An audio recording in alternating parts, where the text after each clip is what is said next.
लखनऊ के प्रतिष्ठित city Montessori school में 3 दिवसीय अंतर्राष्ट्रीय धार्मिक समन्वय सम्मेलन का शुभारंभ हो गया है।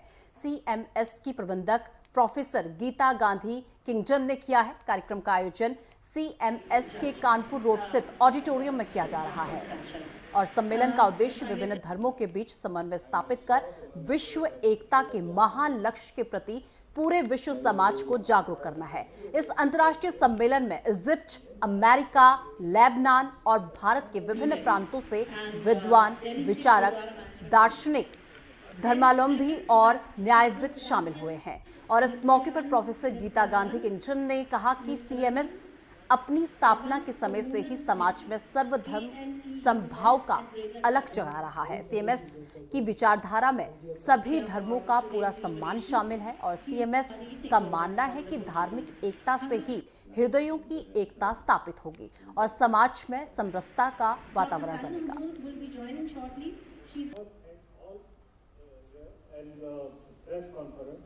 सुनते ही मेरे लिए बहुत ही जो इस सम्मेलन का उद्देश्य है उसको पूरा करने में हमें कॉन्फ्रेंस हेतु यहाँ पर पधारे सभी आप पत्रकार बंधुओं का मैं हार्दिक स्वागत करती हूँ। इसके साथ ही इस अंतर्राष्ट्रीय सम्मेलन में इजिप्ट, अमेरिका, लेबनान एवं देश के विभिन्न प्रांतों से पधारे विद्वजनों का भी मैं हार्दिक स्वागत एवं अभिनंदन करती हूँ। यह सम्मेलन विभिन्न धर्मों के बीच समन्वय। मैं यहाँ यह कहना चाहूँगी कि स्वर्गीय डॉक्टर जगदीश गांधी जी जो मेरे पिताजी हैं और जो इस सिटी मॉन्टेसरी स्कूल के संस्थापक प्रबंधक भी रहे 65 वर्षों तक, वह धार्मिक एकता के बड़े समर्थक रहे और उन्हीं की प्रेरणा से यह सम्मेलन प्रतिवर्ष आयोजित किया जाता रहा है, जिससे कि भावी पीढ़ी में परस्पर विश्वास, एकता, सहयोग और भाईचारे की भावना को बढ़ावा मिले। सिटी मॉन्टेसरी स्कूल सन 1959 से में अपनी स्थापना के समय से ही संपूर्ण समाज में सर्वधर्म समभाव की भावना को बढ़ावा देने में अग्रणी रहा है। सभी धर्मों का पूरा सम्मान सीएमएस की विचारधारा में शामिल निभाती है। मैं city Montessori school Ashrafabad campus की प्रधानाचार्य श्रीमती तृप्ति द्विवेदी जी एवं विद्यालय के सभी शिक्षक शिक्षिकाओं एवं छात्रों का भी हार्दिक आभार व्यक्त करती हूँ, जो सम्मेलन की अपार सफलता हेतु बड़े परिश्रम व मनोयोग से तत्पर हैं। इस सम्मेलन में पधारे विद्वजनों के विचारों से हम सभी लाभान्वित होंगे। खासकर बच्चों और युवा पीढ़ी में एक अच्छा संदेश जाएगा कि सभी धर्मों का पूरा सम्मान करते हुए हम सब मिलजुल कर समाज को अमन और शांति से सुंदर बनाएं और उस शांतिपूर्ण वातावरण में देश और विश्व को विकास की ओर आगे बढ़ाएं। हमारे देश और विदेशों में इंटरफेथ डायलॉग को करने में मुख्य भूमिका निभाने वाले सब लोग आज आपके सम्मुख हैं।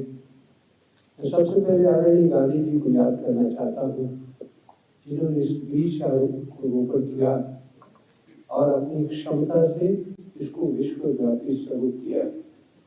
पिछले वर्ष भी मुझे यहाँ आने का मौका मिला था और ऐसा सुंदर कार्यक्रम जिससे मैं बहुत ज़्यादा प्रभावित हुआ था। देश विदेश में हम यही काम करते हैं, जाते हैं, आते हैं, मगर आपके प्रोग्राम की विशेष हमने देखी कि आपने ऐसी जगह में ऐसे टाइम पर इसको आयोजित किया। पिछली बार जो इस बार भी जब स्कूलों में एक चेतना जागृत हुई है कि हम बच्चों से ही इंटरफेथ प्रारंभ कर सकते हैं। ये मैसेज जो है, क्योंकि दुनिया में बच्चा ही बड़ा होकर भाग्य विधाता होता है, वही दुनिया को, राष्ट्र को, नीतियों को बनाता है। तो बच्चों के स्कूल से और इस स्कूल का तो इतिहास है कि दुनिया के अंदर किसी एक शहर में इतने स्कूल होने का इनको गौरव प्राप्त है।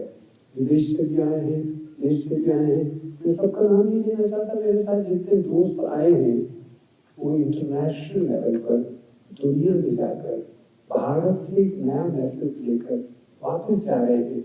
जो कभी विवेकानंद जी ने एक ख्वाब देखा था 130 वर्ष पहले, भारत की संस्कृति, भारत के संस्कार, उन्होंने कभी भारत के धर्म की बात नहीं कही। उन्होंने किसी पर्टिकुलर धर्म की बात इसलिए नहीं की थी कि भारत अनेकता में अनेकता की बात करता है, यही भारत की पहचान है। जैसे हमारे आदरणीय बहन ने कहा कि उन्होंने पिता की विरासत को अपने कंधों पर लिया है, तो ये हमारा दायित्व बनता है कि ये जो अंकुर फूटा इस यहाँ से, इस शहर से, स्कूल से और उनकी आशीर्वाद से, वो मुरझाना नहीं चाहिए, वो इतनी दूर तक जाना चाहिए कि वो कभी ना खत्म होने वाला मैसेज हो, तभी दुनिया बच सकती है।